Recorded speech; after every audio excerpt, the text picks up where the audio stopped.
Now, in this program, we are going to show you the example for array index out of bounds exception. So, the first thing is here I have declared an array. Here you have declared an array of length 4. Okay, of length 4. But I have declared the program as for int I is equal to 0, I less than or equal to array dot length I plus plus. Less than or equal to array dot length. Array dot length will be 4. And I told that index starts from 0. So 0 to 4 it will be taken. So 0 to 4 if you take, the total value will be 5. So what happens, we can see it now. So when I run a program, what happens is I have executed the program here.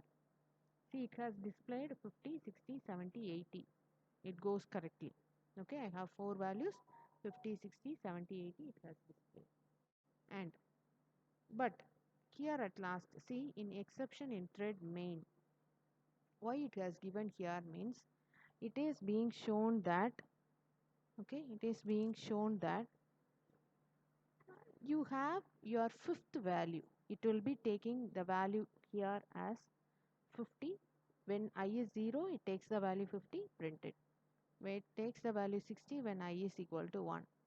It takes the value I is equal to 70 when the value is 3. Then 4. Okay, 0, 1, 2, 3.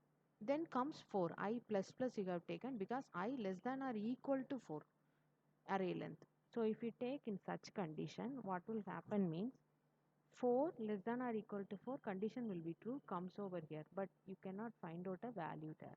That is why it gives you the array index out of bounds value. Thank you.